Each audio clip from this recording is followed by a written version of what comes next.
Security और clean energy transition के लिए महत्वपूर्ण है। इसी सोच के साथ आज हमने Australia India partnership on cyber, critical technologies and supply chains यानी AI पैक्ट की पहल ली है। हम मिलकर क्रिटिकल मिनरल्स कॉरिडोर पर भी काम करेंगे। साथियों, इंडो पैसिफिक केवल दो महासागरों का संगम नहीं है, यह भारत और ऑस्ट्रेलिया जैसे लाइक माइंडेड डेमोक्रेसीज के शेयर्ड एस्पिरेशंस का भी प्रतीक है। रक्षा और सुरक्षा में सहयोग बढ़ाने के लिए आज हमने एक महत्वपूर्ण जॉइंट डिक्लेरेशन जारी की है। Bharat Australia defence innovation corridor से हम डिफेंस स्टार्टअप्स और इंडस्ट्रीज को जोड़ने पर काम करेंगे। हमारे मैरीटाइम सिक्योरिटी कोलैबोरेशन रोडमैप से इंडो पैसिफिक में हमारे साझा प्रयासों को नई ताकत मिलेगी। हम शिप बिल्डिंग, शिप रिपेयर और मेंटेनेंस में भी मिलकर आगे बढ़ेंगे। फ्रेंड्स, आज हमने कई क्षेत्रीय एवं अंतर्राष्ट्रीय मुद्दों पर भी विस्तार पूर्वक चर्चा की। भारत और ऑस्ट्रेलिया मानते हैं कि आतंकवाद केवल किसी एक देश के लिए नहीं, बल्कि पूरी मानवता के लिए गंभीर चुनौती है। इसलिए आतंकवाद के खिलाफ हमारी लड़ाई भी साझा है, हमारे संकल्प भी अटूट है और हमारा सहयोग भी लगातार मजबूत हो रहा है। हमारा यह भी मानना है कि विश्व के अनेक भागों में चल रहे तनावों और युद्धों का समाधान डायलॉग और डिप्लोमेसी से ही संभव है। पूरे इंडो पैसिफिक क्षेत्र में हम मिलकर peace, stability, freedom of navigation और रूल्स बेस्ड ऑर्डर को और मजबूत करेंगे। फ्रेंड्स, हमारे संबंधों की सबसे विशिष्ट ताकत हमारे पीपल टू पीपल टाइज है। भारतीय मूल के लोग ऑस्ट्रेलिया के आर्थिक और सामाजिक जीवन में सकारात्मक योगदान दे रहे हैं। ऑस्ट्रेलिया भारतीय छात्रों के लिए पसंदीदा डेस्टिनेशन रहा है। भारत में ऑस्ट्रेलियन यूनिवर्सिटीज के कैंपस खुलने से हमारी नॉलेज पार्टनरशिप में नया अध्याय जुड़ा है। हम दोनों देशों के बीच स्टूडेंट्स, प्रोफेशनल्स और टूरिस्ट के बीच आदान प्रदान बढ़ाने के लिए प्रयास करते रहेंगे। साथियों, आज जब हम दुनिया की स्पोर्टिंग कैपिटल मेलबर्न में है, तो स्पोर्ट्स की बात न करना वैसा ही होगा जैसे क्रिकेट में टॉस के बाद मैच ही शुरू न करना। क्रिकेट भारत और ऑस्ट्रेलिया के रिश्तों की अपनी डिप्लोमेटिक लैंग्वेज है। इसलिए हमारी मीटिंग्स भी क्रिकेट जैसी लगती है। एजेंडा वनडे जैसा फोकस है, डिसीजन T20 जितने तेज है और पार्टनरशिप टेस्ट मैच जितनी लंबी और गहरी। आने वाले वर्षों में दोनों देशों में ओलंपिक्स और कॉमनवेल्थ गेम्स जैसे बड़े स्पोर्टिंग इवेंट्स आयोजित किए जाएंगे। इससे हमारा खेल सहयोग तो बढ़ेगा ही, स्पोर्ट्स इंफ्रास्ट्रक्चर में निवेश की भी अनेक संभावनाएं बनेगी। फ्रेंड्स, आज की हमारी चर्चा का भाव स्पष्ट रहा है।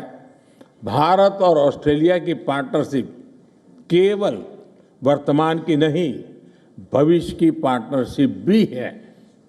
हम हमारे साझा विजन पर मिलकर आगे बढ़ते रहेंगे।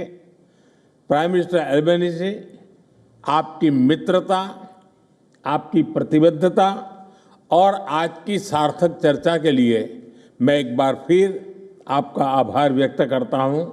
मुझे और 140 करोड़ भारतवासियों को जल्द से जल्द भारत में एक बार फिर आपका स्वागत करने में खुशी होगी। बहुत बहुत धन्यवाद। Thank you. Thank you so much.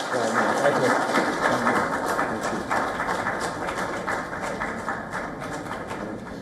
As the Indian Prime Minister speaking in Melbourne, these were live visuals that we brought to you.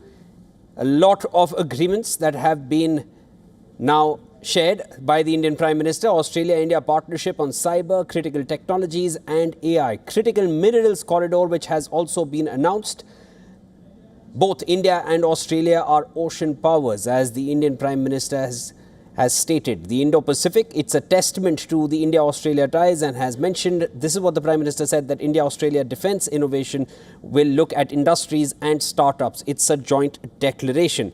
What we've also learnt is that India-Australia are now set to expand aircraft deployments from each other's territories, announcing joint statement on defence, security and cooperation. Lots that has been announced, and this also includes the critical point of uranium. Australia and India have finalised the administrative arrangements necessary to enable the export of Australian uranium to India. We'll continue to bring you the latest.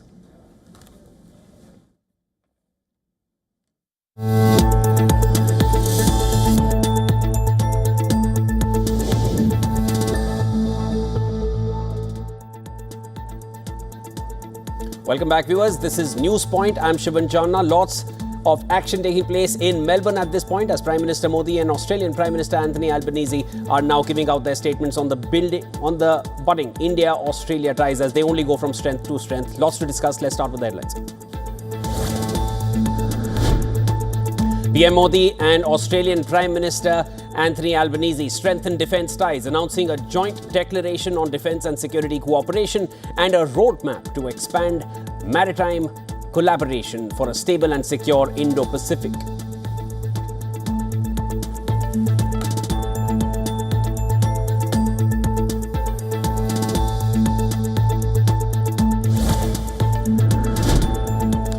Iranian state media reports at least 3 people killed and several others wounded in US strikes on the outskirts of Evaz in western Iran. The attack targets the country's southwestern Khuzestan province.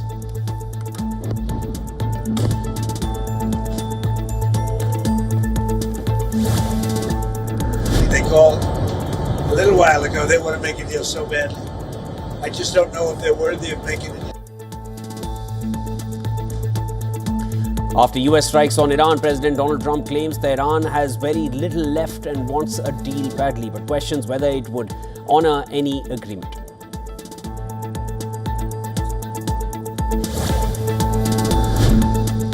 US military says that it struck around 90 Iranian targets, including air defense systems and missile and drone storage sites, in a bid to reduce Iran's ability to threaten shipping in the Strait of Hormuz.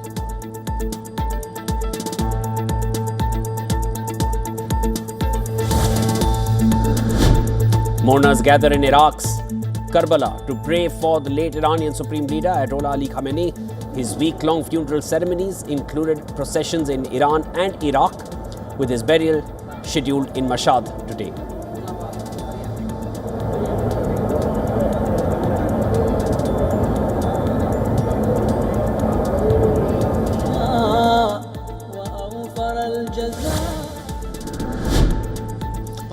Chinese state media says the death toll from floods in southern China's Guangxi region has risen to 39, with 9 people still missing after severe flooding, including a reservoir breach.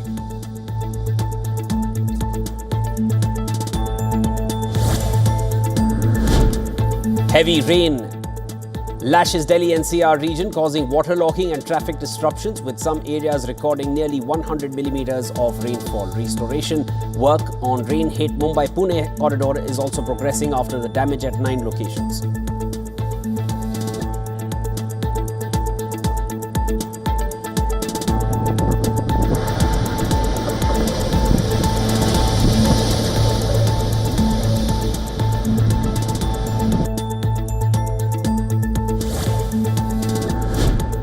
El Salvador seizes a record 6.68 tons of cocaine from 2 boats in the country's largest drug bust. 6 people, including Ecuadorian and Colombian nationals, detained in the operation.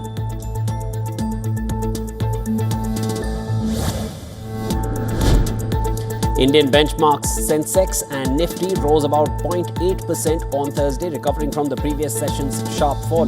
Gains remained capped and investor caution remained fresh as US strikes on Iran renewed concerns over West Asia tensions.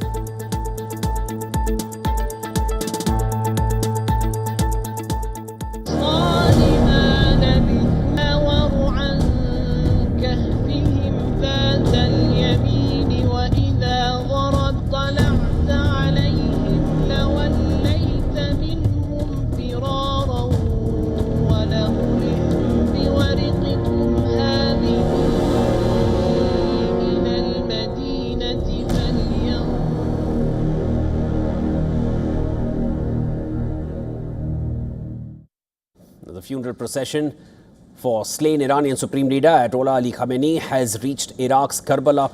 This is from Najaf, where it was recently. It has drawn tens of thousands of mourners to 2 of Shia Islam's holiest cities.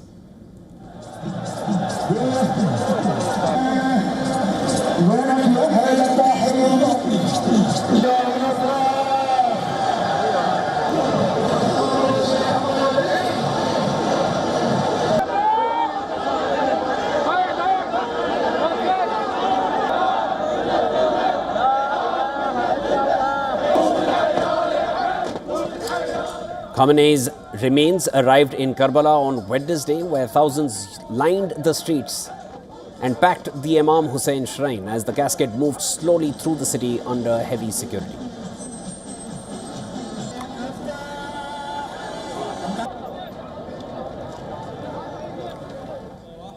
These are live shots coming in from Karbala in Iraq. This is part of the 7-day procession for the funeral of Iran's slain Supreme Leader Ayatollah Ali Khamenei. His remains have been brought from Iran to Iraq, to these holy cities of Shia Islam, Najaf and Karbala. From here, they'll be taken back to Iran, specifically to the city of Mashhad, which was also Ayatollah Ali Khamenei's birthplace, and that will be his final resting place. His burial is scheduled for later in the day today.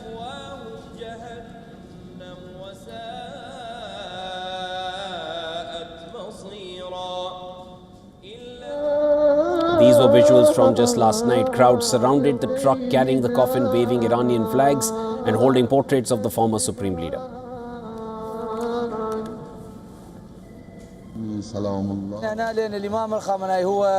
We came here for Imam Khamenei, who stood against America and Israel, which we consider forces of disbelief. He is the only one who stood up to America and said no. Thanks be to God, he did not say yes to them. He said no.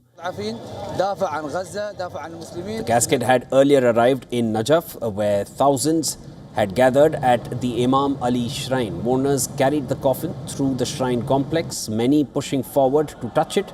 Iranian President Masoud Pezeshkian and Foreign Minister Abbas Araghchi had also accompanied the early Iraqi procession.